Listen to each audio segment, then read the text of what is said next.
Christmas Eve, 11:30 p.m. The temperature outside is 25 below Celsius, the kind of knife-sharp cold that only Aspen knows how to deliver. Snow is falling in thick silver dollar flakes that smash against the windshield and vanish instantly.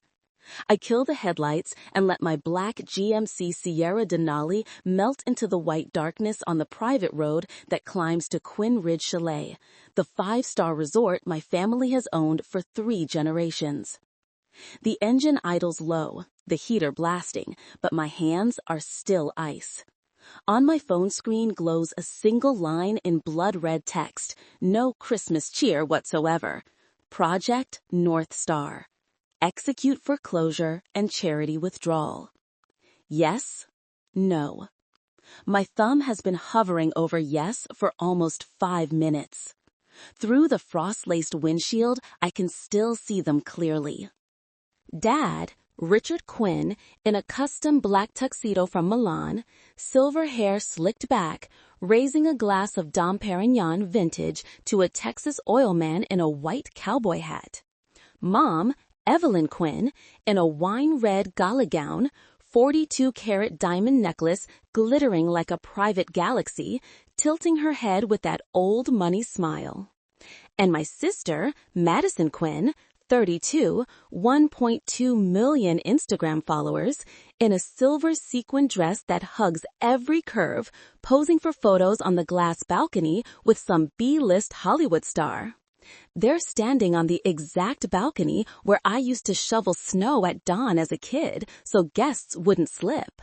They have no idea I'm parked 100 yards away in the dark, thumb poised to destroy the world they're showing off. I whisper into the freezing air of the cabin, my breath fogging white. I was going to save you one last time for Christmas. But then I heard what you really think of me. The smell of new leather seats mixes with pine air freshener and diesel, the scent of all the years I spent driving supply rigs up the mountain since I was 18.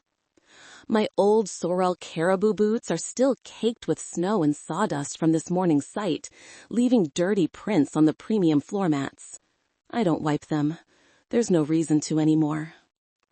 On my lap is a thick cream envelope with the raised seal of a private Denver bank. Inside are the final transfer papers. North Star Trust, the shell company I set up 11 months ago, now officially owns 100% of the $41 million debt on Quinn Ridge Chalet and residences. If I tap yes, the bank initiates foreclosure tonight. At the same time, the 2+. $8 million charity pledge I personally committed will be yanked back instantly. Every guest at tonight's gala, from the Kravets oil family to California venture funds, is waiting for the Quinns' big thank you to our largest donor ever speech. They'll never guess who that donor actually is. I flick the left blinker even though there's no other car on the road, just to watch the red light bleed across the snow like blood. Then I take a deep breath, lungs burning with 1,000 tiny ice needles. 18 hours ago, I still foolishly believed this Christmas could be different. That morning, I was in my private studio in Breckenridge, an hour-and-a-half drive from Aspen, over an ice-locked Independence Pass. Around me were 6 pristine ice blocks, harvested from Turquoise Lake at 12,500 feet, each one nearly 2 tons. For 4 months, I'd carved the centerpiece for tonight's charity gala, a 4-meter-tall reindeer with spiraling LED-lit antlers and a beating Swarovski crystal heart worth exactly $250,000. Its name, Aurora Reindeer, the new symbol of Quinn Ridge Chalet. My phone buzzed. Mom. I wiped my hands on my leather apron and answered.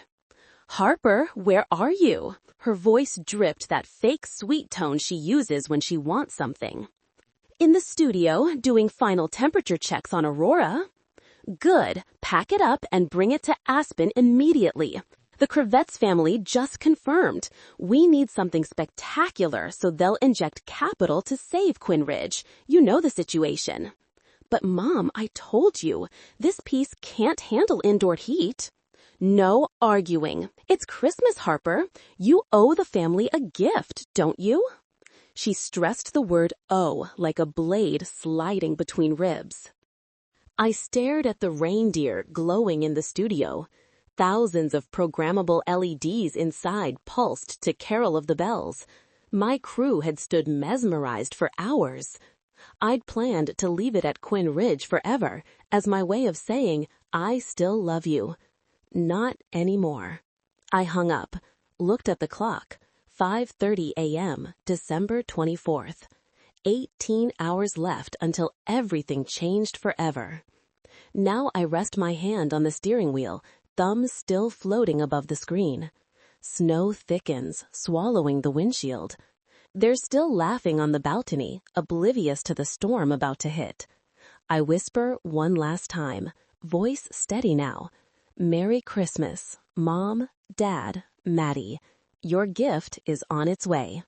Thumb drops. Yes. Green text flashes. Transaction confirmed. Foreclosure initiated. Charity withdrawal executed. Process server dispatched. ETA 12:07 a.m. I smile into the darkness and fire the engine. The V8 roars like a beast finally unchained. Headlights slice the blizzard in half. This Christmas is going to be unforgettable. December 24, 5:18 a.m., Breckenridge, Colorado. Outside, it's 19 below, but inside my 2,000-square-foot studio, it feels like spring. Underfloor heating and 6,000K LED strips aimed straight at the massive ice block. I'm up on the scissor lift in an orange insulated jumpsuit, running a battery-powered Stihl chainsaw, shaving millimeters off the final antler of Aurora reindeer. 4 meters tall, almost 10 tons of pure turquoise lake ice, hollow core packed with over 3,000 programmable LEDs. The Swarovski heart pulses like a living North Star. This piece isn't for sale. It was my Christmas gift to Quinn Ridge Chalet, to tonight's gala, and, once upon a stupid time, to my family. Amara, my 24-year-old assistant, pushes through the door with 2 steaming mugs of hot cocoa. Harper, you sure you want to take it to Aspen? Ballroom temp tonight is projected at 59 degrees.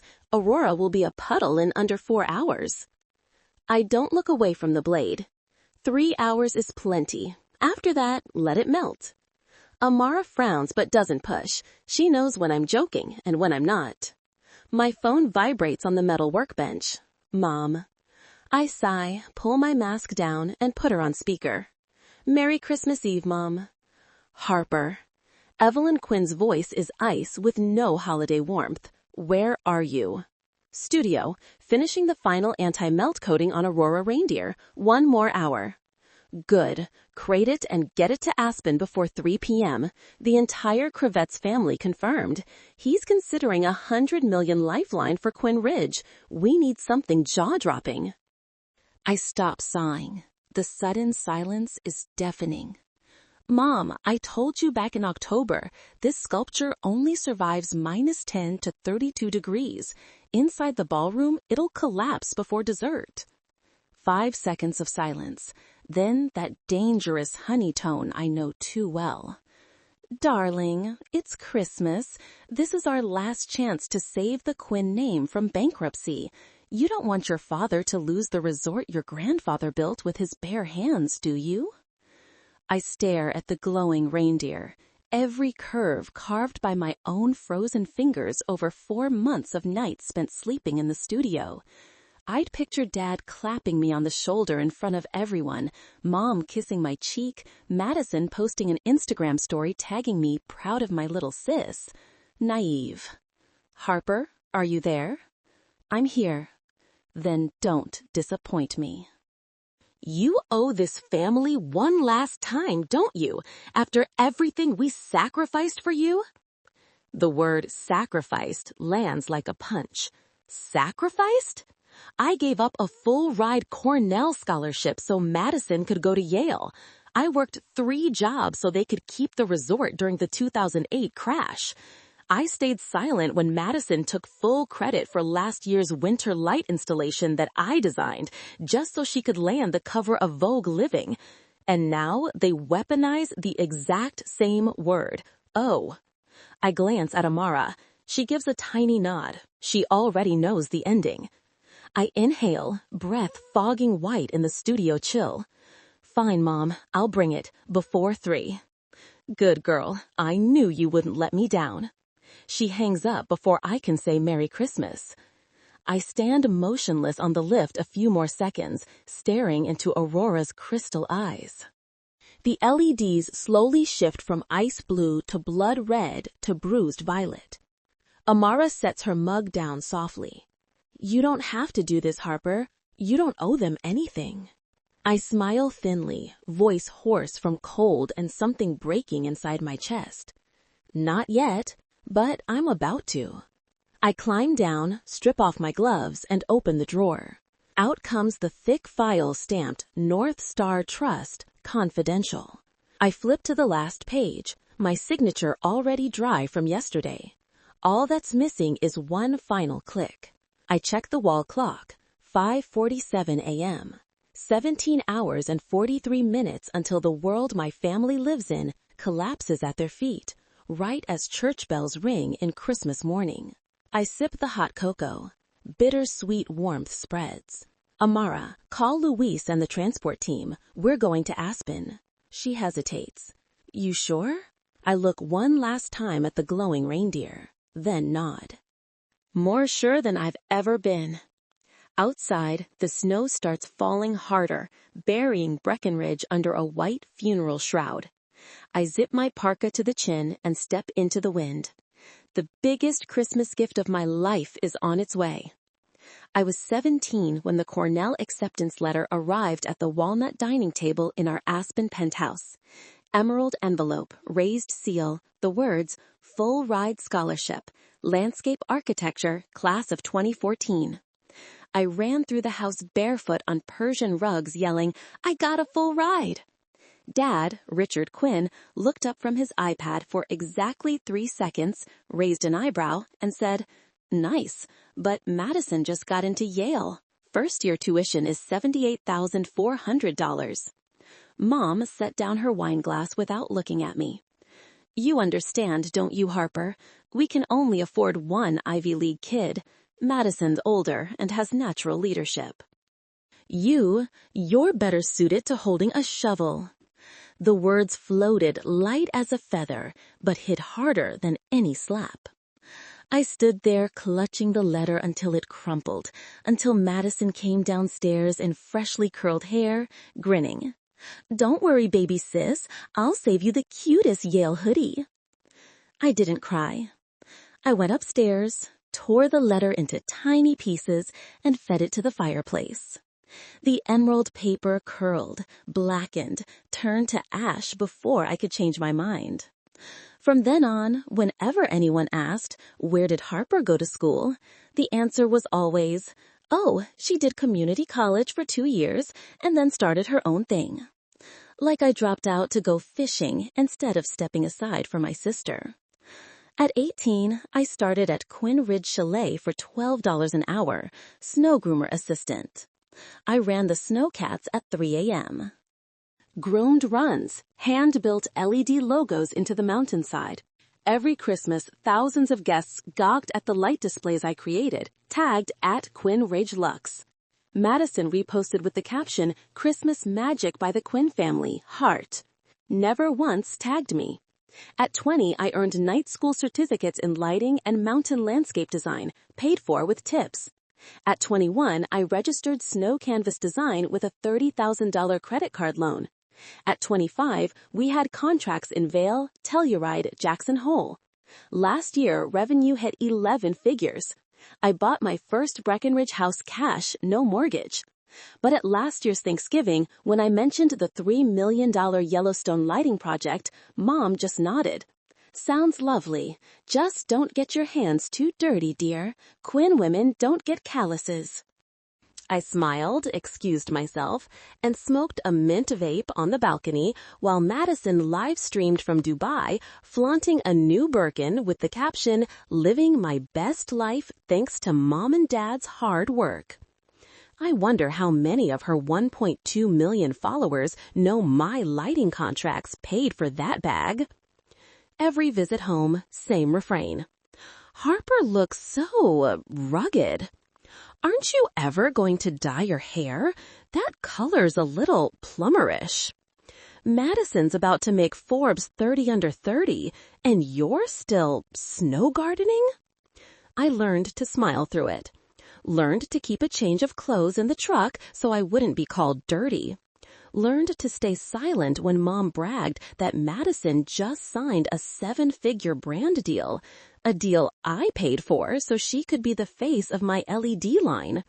But once, I couldn't stay silent. Last Christmas, drunk Dad clapped me on the shoulder in front of the Kravitz family. "Harper's the practical one. She knows she's better with a shovel than a sketchbook, right, kiddo?" The room roared. I laughed along, but inside one sentence looped. "One day you'll all swallow those words." That day came faster than I expected. Now, standing in the studio on December 24th, I look at Aurora Reindeer, the most expensive thing I've ever created, and realize I never built it for them. I built it to prove I could, and tonight I'll use it to prove they were dead wrong. I kill the LEDs inside the reindeer. The glow fades, leaving only the cold crystal eyes in the dark, just like mine right now. Amara hands me my long black parka. "Ready?" I zip it to the chin, voice soft as falling snow. I've been ready since the day they chose Madison over me. I step out of the studio. Snow falls harder, erasing my footprints in seconds, as if the mountain itself wants to wipe away every trace that I once sacrificed for them. That's fine. Tonight I'll carve my name into that mountain with ice, with fire, and with the truth they never wanted to hear. December 24, 2:47 p.m. Independence Pass just reopened after last night's blizzard. I'm piloting a Kenworth T880 with a lowboy glass trailer. Behind me, Aurora Reindeer is triple wrapped in thermal blankets and silver tarps. Cab temp is 10 below, refrigeration units screaming to keep the sculpture alive. I don't take the grand front entrance with its LED reindeer and line of Rolls Royces. I turn onto the snow-packed service road behind the mountain, the one staff, chefs, and drivers have used since I was 15. The rear gate swings open. Old Hank the guard waves, eyes full of pity like every year. I nod thanks and roll into the staff-only lot. Madison is already waiting. She's in head-to-toe white Fendi fur, fox fur hat, Chanel sunglasses despite the gloom, red Louboutin boots stabbing the snow like fresh blood. Phone up, live streaming the second my rig stops. "Hi, besties. Just greeting the main decoration for tonight's gala. It's going to be epic." She pans the camera across the trailer, never once looking at me. I climb down from the cab, my old Sorel boots crunch. Diesel and ice blast from the truck. Madison wrinkles her nose, voice syrupy sharp. "Stay away from the guest areas, okay, sweetie? Your diesel smell is kind of ruining the vibe. The Kravitz family is very sensitive." She says it loud enough for the lighting crew nearby to hear. A few snicker. I don't answer, just signal Luis on the follow forklift. We start uncovering. This masterpiece was custom commissioned by Mom and Dad from a Swiss artist. Insanely expensive, but worth every penny. I'm standing right there in my orange coveralls crusted with snow and sawdust, and she talks like I'm invisible.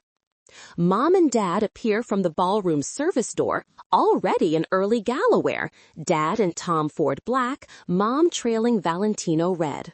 They walk straight to the sculpture, not one glance at me. Dad runs a hand over the frosted outer layer, nods. Beautiful, very impressive. The crevettes will love it. Mom angles her head for the best photo line. Center of the grand foyer, right under the chandelier. Light has to hit that Swarovski heart. No thank you. No, you worked hard. Just orders. Madison has taken 100 selfies and now turns to me, still live. Hey sis, when you're done, leave through the back, okay? We don't want guests seeing you dressed like that. So embarrassing. She beams at the camera. Image is everything in the Quinn family. Blood rushes in my ears, but my voice stays calm. Don't worry, I'm used to the back door. Madison misses the sarcasm completely, blows a kiss to her phone, and click-clacks away on red souls. Dad claps the event manager on the shoulder.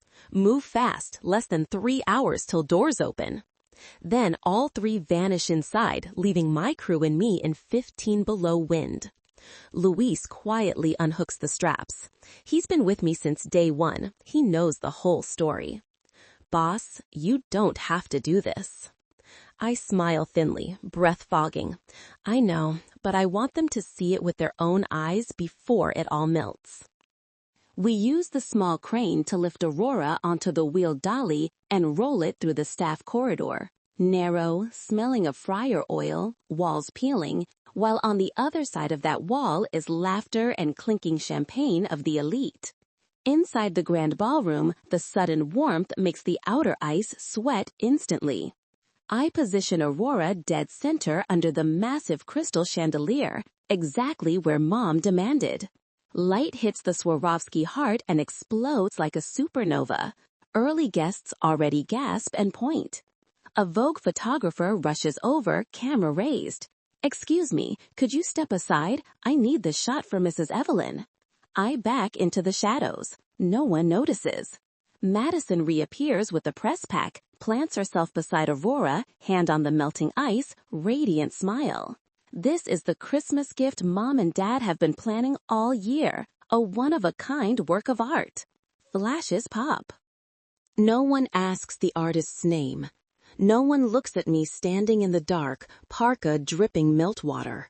I check my watch, 3:26 p.m. 8 hours until the gala begins. I turn, walk out the same service door I came in. Wind hits like 1,000 thin knives. I whisper to myself, voice lost in the gale. Tonight, you'll all learn my name, and you'll never forget it. I climb back into the rig and slam the door.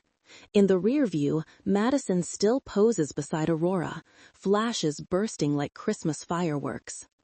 I smile cold. Keep smiling. Only a few hours left. 4:12 p.m., upstairs AV room behind the grand ballroom. I'm wiping my hands on a damp towel, about to leave, when familiar laughter leaks from the slightly open door. Light from the projector spills into the dim hallway. I freeze because I hear my name. Madison's syrupy venom. Next slide. Go. Blue projector glow paints the wall. I press into the shadows, heart hammering. On the huge screen, Madison on the cover of Forbes 30 Under 30, white dress, wind machine hair, caption, "The future of luxury branding, Madison Quinn." Canned applause from the speakers. Then the slide snaps. It's me. A stolen photo from last February at the Yellowstone site. Orange coveralls, filthy, face streaked with snow and sawdust, grinning like an idiot beside Lewis after carving a massive light logo into an ice wall. Underneath, white serif text on black. This is why we don't let the help dream too big. Madison's laugh rings first, high, delighted. Dad joins in, voice rough from Cuban cigars. Perfect. Drop this right after we announce the $2.8 million donation. The crevettes will lose it. Madison rehearsing. We in the Quinn family have always known how to choose wisely. Some members are born to lead. Slide flips to Madison on a yacht. Others are born to run chainsaws. Back to me. That's why Quinn Ridge remains the pinnacle of refinement instead of a logging camp. They both crack up. Dad's smug clap echoes like a gunshot. Madison adds, quieter but crystal clear. Harper is living proof the Quinns know good genes. We don't let the lesser ones tarnish the brand. I stand there, back pressed to the freezing wall, no longer feeling my feet. Blood stops, then surges burning. They're not just dismissive. They plan to turn me into tonight's punchline in front of Colorado and Texas elite during the charity gala, right before the people who decide Quinn Ridge's future. Dad lowers his voice, but I still hear. Make sure to say the $2.8 million is from the Quinn Family Foundation. No one finds out where it really came from. Especially not the chainsaw girl. Madison snorts. Relax, Dad. She'll never open her mouth. She's been trained to bow her head her whole life. I taste metal. I've bitten my lip raw. On screen, my stupid, happy smile from last winter still hangs. The girl who thought her family was just thoughtless, not cruel. Madison's final line, light as wind but sharp as ice. Tonight, when the whole room laughs, she'll finally understand her place. Forever the little sister who works for us in her own house. Silence. Dad pats her shoulder. That's my girl. I back away, 1 step, 2, like a ghost. No one sees me. They're still laughing, tweaking slide timing so the room's laughter hits exactly on cue. I walk the staff hallway, boots silent on worn carpet. Out the service door, 18 below wind hits my face and freezes the tears instantly. I pull out my phone, open the app I installed 3 months ago. Project North Star. Status, armed. Awaiting final confirmation. I glance one last time toward the glowing ballroom. Aurora Reindeer stands there, crystal heart pulsing, waiting. I whisper into the gale. You want me to stay the joke forever? Tonight, I'll show the world who the real joke is. I tap home. Lock screen is a photo of me and the crew on a Yellowstone ridge, all filthy, all grinning. I smile for the first time today, a smile colder than ice. They picked the wrong person to humiliate. 4:38 p.m. The grand ballroom is still humming with laughter and soft Christmas music. No one notices the service door behind the stage open and close almost silently. I've shed my parka, now just black thermal top and cargo pants, leather gloves soaked from meltwater. Luis and Amara wait in the staff corridor. The small electric forklift is running, yellow lights dim. I say nothing, just nod. Luis pulls back the silver thermal tarp. Amara aims her phone flashlight. We move fast and quiet like a special ops team. Aurora Reindeer still towers center stage, 4 meters of glory under the chandelier, Swarovski heart pulsing to silent night. Early guests snap photos, oohing, eyeing. None realize the creator is creeping up from behind. I take the forklift controls myself. Steel forks slide under the base. 2 tons of ice lift without a sound. Amara resecures straps. Luis steadies. 15 seconds. 15 seconds to make the centerpiece vanish. We roll out the service door. Warm air has already started rivers of meltwater trailing behind us on the Italian marble. I don't wipe it. I want them to see. The centerpiece table is empty. Just a perfect 3-meter circle of water glinting under the chandeliers like a warning. In the middle, I left a small white card, handwritten in thick black marker. Merry Christmas. H. The door shuts behind us. 20 below wind slaps like a fist. I suck in air that scorches my lungs. The low boy is already lowered in the staff lot. Mobile crane growls, lifts Aurora into the refrigerated box in under a minute. I lock the final tie down myself, drop the tarp. The reindeer lies in darkness now, crystal heart still weakly blinking like it's clinging to its last light. Luis puts a hand on my shoulder. Boss, you sure? This is the most beautiful thing you've ever made. I look at him, eyes dry and burning. Most beautiful, but not meant to be displayed in their house. Amara hands me a thermos of warm water. I drink, climb into the Kenworth cab. Diesel roars, shaking the whole rig. I crank the heat full blast, but still feel cold from the inside. I pull away from Quinn Ridge on the old service road, tires crunching half a meter of fresh powder. Blizzard picking up again, headlights barely cutting 10 yards ahead. Rear view shows gala lights fading, then swallowed by white. Tears come as I clear the pass. Not sadness. Rage, so pure my body can't contain it. Tears hit my cheeks and freeze into white streaks instantly. I don't wipe them. Let them stay. Last proof I once knew how to hurt. Radio plays, "Have Yourself a Merry Little Christmas." I snort and kill it. Phone buzzes. Mom. I let it ring 45 seconds, then answer on speaker. Harper, the center is empty. What the hell is going on? Mom's voice cracks over background music and shouting. I answer calm, soft as falling snow. Just taking back my Christmas gift, Mom. You're insane! The Kravitz are asking questions. Do you want to murder this family?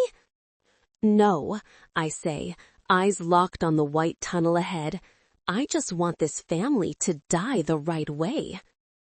I hang up, power the phone off, chuck it onto the back seat. Blizzard so thick, wipers on max can't keep up.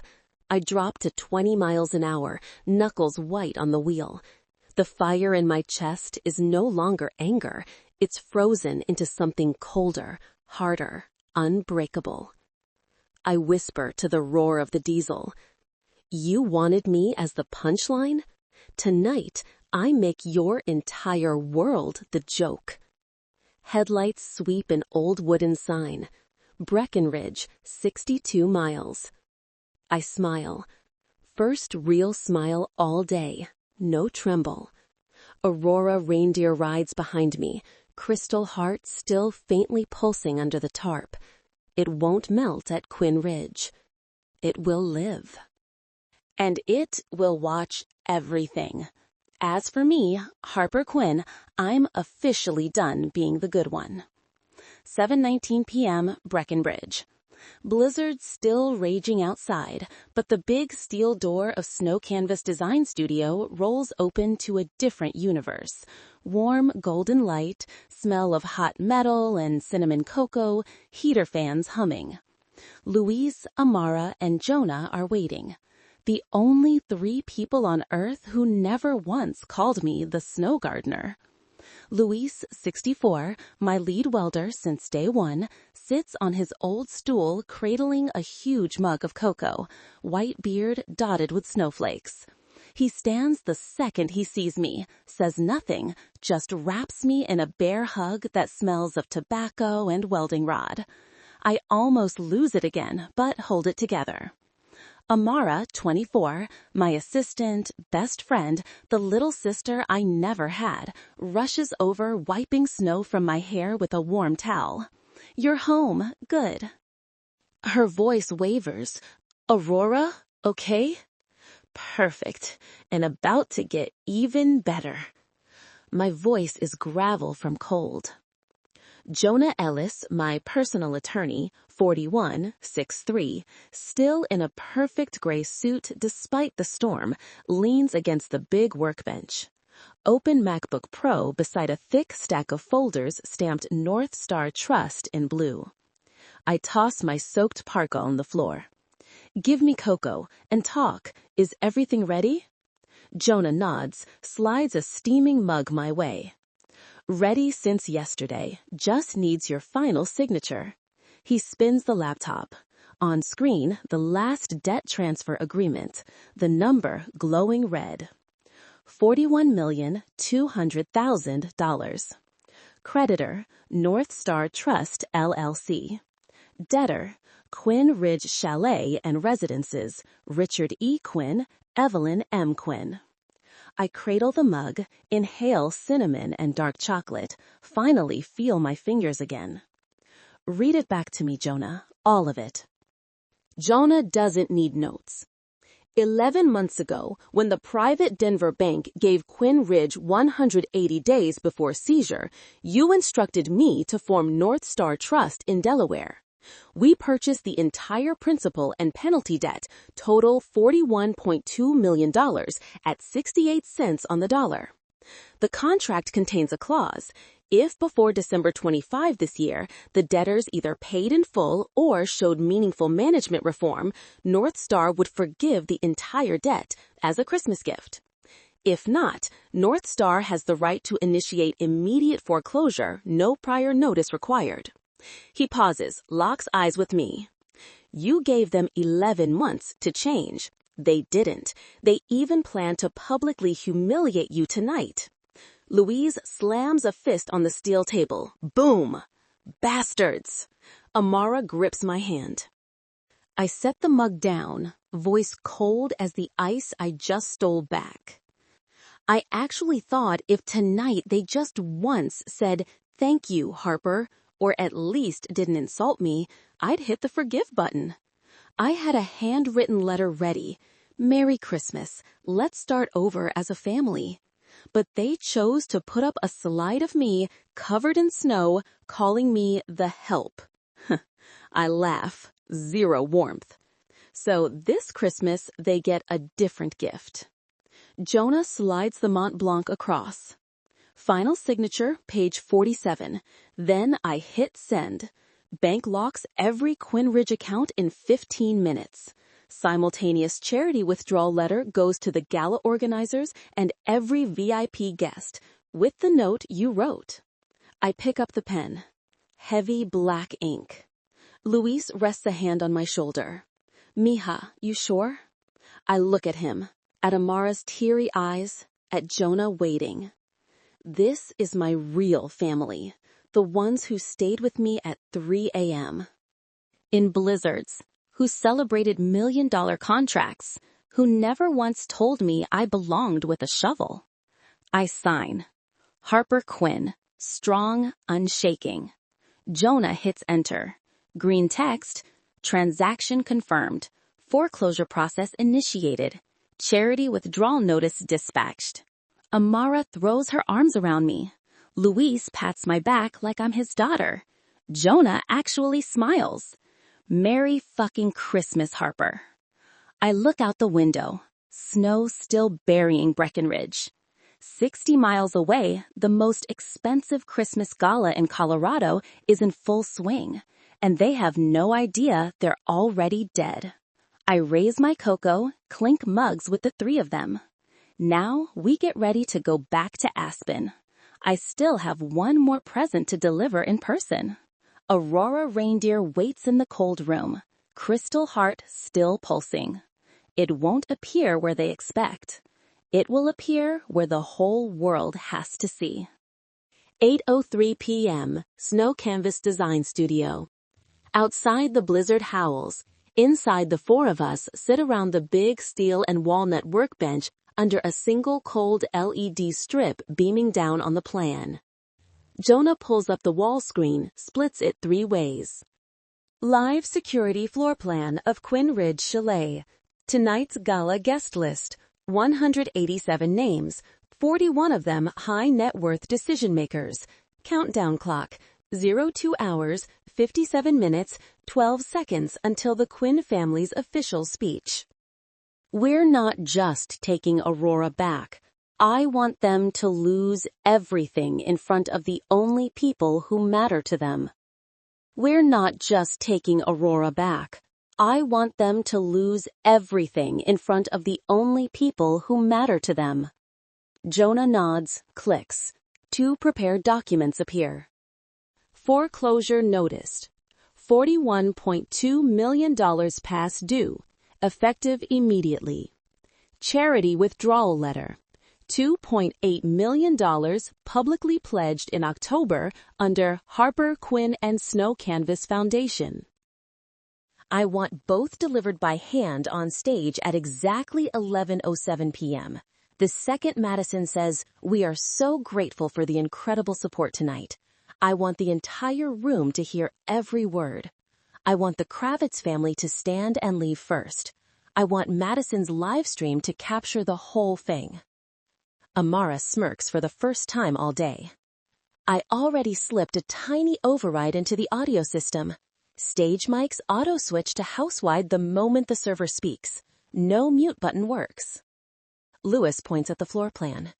Main entrance will be blocked by VIPs and security, but the east service door, the one you used this afternoon, has one old guard. I'll park the box truck across the front at 10:50, fake a breakdown, draw every eye outside. Server walks in the side unseen. Jonah adds, "I retained Victor Lang, ex-U.S. Marshal, now high-end process server out of Denver. He'll be in black tie with the forged Kravitz party badge. No one questions him. Envelope 1, cream stock, red wax seal, 18 pages. Envelope 2, Christmas red with gold ribbon, gold lettering across the top. From Harper Quinn with love. Victor's only line when he hands the mic. Merry Christmas, Mr. and Mrs. Quinn. You've been served." I nod, drain the last of my cold cocoa. One more detail. The moment Victor hands the charity letter, the backdrop screen auto-plays the 8-second clip Amara cut. My filthy, grinning face on the Yellowstone site, white text. $2.8 million. Paid in full by the help. Merry Christmas. Jonah actually chuckles. First time I've ever seen the Iceman lawyer lose composure. Brutal. I love it. I look at all three. After Victor finishes, I walk on stage from stage left. Quinn Ridge now belongs to North Star Trust. I am North Star, and this is my real Christmas gift. Then I leave, no looking back. Lewis stands, pulls a bottle of Dom Perignon Vintage 2008 from the fridge, the exact cuvée Dad brags about, pops the cork with a loud bang that echoes through the studio. Let's toast early, mija. Tonight, we don't just get revenge, we rewrite Quinn family history. 4 crystal flutes clink in the freezing air. Champagne foams gold. I sip, sharp, perfect. 11:07 p.m., I repeat. Jonah checks his Apple Ultra. 2 hours 41 minutes. Truck's warm. Victor's already in Aspen sipping coffee 10 minutes away. Let's roll. I pull on my long black fur, hood up. Amara hands me a small black Venetian half mask, mischievous grin. For the dramatic entrance. I tuck it in my pocket. The steel door rolls open. Blizzard wind slams us, but this time I'm not cold. I climb into the idling GMC Sierra, Lewis driving, Amara and Jonah in back. Dash clock, 8:29 p.m. 158 minutes until my old world collapses in front of them. I whisper into the white dark. Merry Christmas, Mom, Dad, Maddie. Your present is beautifully wrapped. Hope you love it. Headlights flare, carving twin tunnels through the storm. We rocket toward Aspen. 10:41 p.m., Quinn Ridge Chalet main entrance. The blizzard has eased to a gentle snowfall, flakes drifting like salt over red and gold holiday lights. I step down from the Sierra, sorrel boots crunching the red carpet for the first time in my life. The door guard startles when he recognizes me, but I flash the printed invite, Harper Quinn, Platinum Donor. Jonah's handiwork. He unhooks the velvet rope fast. I walk into the grand foyer. Black Rick Owens gown flows like liquid night, deep plunging neckline to the sternum. But under the hem, my beat-up work boots leave black streaks on pristine white marble. Every step goes clop, clop. Nothing like the click of Louboutins. Nearly 200 heads swivel at once. Madison spots me first. She's on the small stage beside Mom and Dad, mic in hand, mid-laugh with guests. Her smile freezes solid. Mom drops her champagne flute. Crystal shatters, ringing like a bell. Dad grips his chair arms, face ash gray. I don't look at them. I lower my head, shoulders trembling, hands clasped like I'm fighting tears. Whispers ripple. That's Madison's sister? God, look at those boots. I heard the Quinns have a daughter who runs chainsaws. Madison recovers fastest. Forced smile, syrup voice through the mic. Oh, everyone, look, my little sister made it. Harper, sweetie, come on up. I lift my face, eyes red, saline drops before I walked in, lips quivering. I walk slowly toward the stage, boots leaving a dirty trail up the red carpet.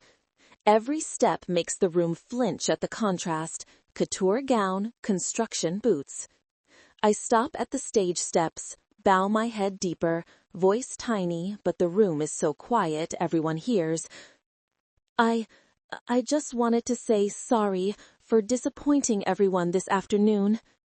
Mom exhales in relief. Dad smirks. Madison seizes the moment, signals the AV tech. Next slide, now. The backdrop lights up. First slide, Madison on the Forbes cover, radiant. Polite applause.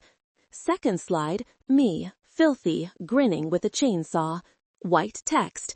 This is why we don't let the help dream too big. The room erupts in laughter, loudest from the crevettes table. Look at my sister. She's just so authentic. We Quinns are proud we know the difference between real talent and, well, manual labor. Dad jumps in, chuckling. But thanks to Harper, we appreciate people like Madison even more. Fresh wave of laughter, easy, confident now. I stay bowed, shoulders shaking, hands covering my face like I can't bear the shame. Some older women shake their heads in sympathy. Men grin like it's open season. Madison steps down one stair, reaches like she's going to pull me up. Come on, sweetie, don't cry. We know you tried so hard. I step back, voice breaking. I just want everyone to know I'm so grateful to my family. Madison beams at the room, shrugs like, see, she knows her place. Mom and Dad exchange triumphant glances. Mom even raises her fresh champagne toward me like a queen granting mercy. They are completely relaxed. I bow deeper, left hand covering my face. Right hand slips to the Apple Watch under my sleeve. 10:59:48 p.m. 19 seconds. I whisper so only I can hear. Laugh. Laugh loud, because you've got seconds left. Clock flips to 11:00. The main doors behind the ballroom open. A tall man in black tie, Crevette's party badge, walks in carrying 2 envelopes. I lift my head, wipe fake tears, and smile the first real smile of the night. Showtime. 11:07 p.m. sharp. Madison is at peak smug. She raises her arms, sequins flashing under stage lights, lips to the mic. And finally, we would like to thank our biggest donor tonight, the one who made all of this possible, my brilliant, visionary parents, Richard and Evelyn Quinn. Thunderous applause. Dad stands, humble bow. Mom dabs fake tears. Stage lights shift to warm gold. That's when Victor Lang, in perfect black tie, climbs the 5 wooden steps, calm, unhurried, like he's been invited to speak. Madison smiles wide, reaches to hug the VIP. Victor stops 1 meter away, extends both envelopes, voice low, but the stage mic catches every syllable. Richard Quinn, Evelyn Quinn, Madison Quinn, you've been served. Envelope 1, thick cream stock, red wax seal, 18 pages. Envelope 2, Christmas red, gold ribbon, gold script across the front, From Harper Quinn with love. The room goes dead silent. Applause dies like someone yanked the plug. Victor sets the envelopes gently into Madison's trembling hands, steps back, yields the stage. The backdrop, still showing my filthy smiling face, snaps to black. White text types itself across the screen, letter by letter. 2,800,000. Withdrawn effective immediately. From Harper Quinn, the help you just laughed at. Merry Christmas. Bottom corner, the same photo of me on the Yellowstone site, grin huge, now blown up across a 30 square meter screen. Silence stretches exactly 3 seconds. Then the room explodes, not with applause, but with horrified whispers that spread like wildfire. Crevettes table. Buck Crevettes, Texas oil billionaire, slowly stands, face stone, places his white cowboy hat on with deliberate contempt. His wife folds her napkin, sets it down. Their 2 sons follow. All 4 walk out first, boots crunching over Mom's broken crystal. Domino effect begins. Silicon Valley Fund table, 5 people up. Four Seasons regional owners, 6 people. Swiss Private Bank, 3, not even a glance back. In under a minute, half the ballroom is empty. The rest sit frozen, mouths open, staring at the stage. Madison's hands shake so hard papers spill. She bends, sequins rustling, mascara already running in black rivers. Dad snatches the cream envelope, flips pages, goes green when he reads the first line. Immediate foreclosure, Quinn Ridge Chalet and Residences, effective 12 a.m., December 25. He looks out at the fleeing crowd, voice cracking.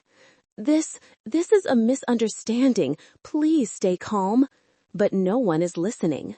Main doors stand wide, 20 below air rushing in, curtains whipping. Remaining guests rise almost as one. Mink coats, Hermes bags, stilettos, stampeding for the exit like the building is on fire. Mom screams, voice shattering. Harper, where are you? Get out here right now. I step from stage left, slow, deliberate, boots thudding on polished wood. Clop, clop. Stage lights hit me. Black gown sparkles like a starless sky. I stop center stage beside a trembling Madison, look down at the half-empty room. My voice carries without a mic. The silence is that complete. Quinn Ridge Chalet and Residences now belongs to North Star Trust. I am North Star, and this is my real Christmas gift. I turn to my parents and sister, small smile. Thank you for the slideshow. It saved me so much explaining. Then I turn my back, walk off stage, boots leaving wet, dirty prints on their perfect wood. No one stops me. No one speaks. The doors stand open. I step into the night. Wind hits my face, but I'm not cold anymore. Merry Christmas. 1 year later, Christmas night, 11:42 p.m. Aspen is still 18 below, but this glass balcony is mine now. Every inch.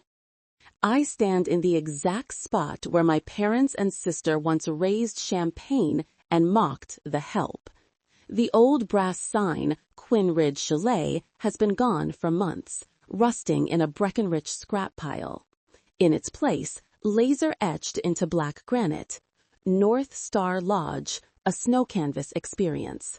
Aurora Reindeer, the $250,000 masterpiece they plan to use as a prop for humiliation, now reigns in the main foyer inside a climate-controlled -10-degree crystal case. Its Swarovski heart pulses to my own reprogrammed Carol of the Bells.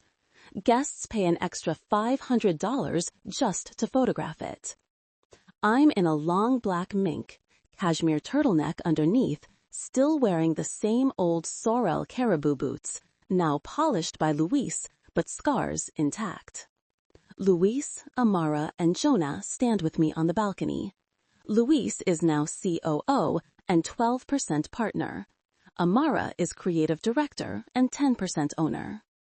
Jonah holds 8% and is still counsel, but tonight he's in an ugly Christmas sweater instead of a suit. The four of us raise mugs of spiked hot chocolate topped with melting marshmallows. Luis speaks first, voice thick. 1 year ago, right now, we were blocking the front door so Victor could serve them. Amara laughs loud. I still have Madison's live stream, 3.8 million views, comments all iconic revenge. Jonah sips. Last quarter revenue, 47 million. Net profit, 19.2. North Star Lodge is sold out through 2027. I look down through the glass at the foyer. Tonight's guests, a Seattle tech billionaire family, and, yes, the Crevettes family back in the largest suite to experience the new era. Buck Crevettes sent a handwritten apology and partnership offer. I haven't answered yet. Snow falls heavier, blanketing the new roof, glowing against the blue North Star logo shining into the night. I raise my mug higher, voice soft but clear enough for all three to hear. They wanted to bury me in the snow. I turned their snow into my empire. 4 mugs clink in the quiet. My phone buzzes in my pocket. California area code. I answer, voice warm, confident, no trace of the girl who once bowed her head on that stage. North Star Design, this is Harper Quinn speaking. How may I make your winter unforgettable? An older woman, familiar voice. Harper, Margaret Kravetz. We'd like to commission an ice light installation for the Telluride estate, and we want you to design it personally. I hear you're the only one who can make a crystal heart beat to music. I smile, watching the snow blanket my mountain. Of course, Mrs. Kravetz. We'll start after Christmas. I'll bring the reindeer. I end the call, pocket the phone, turn back to my real family. Louis raises his mug again. To the girl they said only knew how to hold a chainsaw. Amara finishes. And now owns the whole damn mountain. Jonah grins wide. Merry fucking Christmas, boss. I look down at my scarred boots, then up at the star-filled, snow-falling sky. 1 year ago, I stood in the dark, thumb shaking over a button marked yes.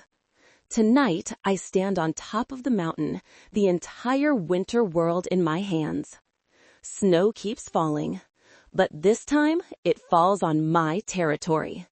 Merry Christmas, Harper Quinn speaking. And this time, no one will ever make me apologize for who I am again.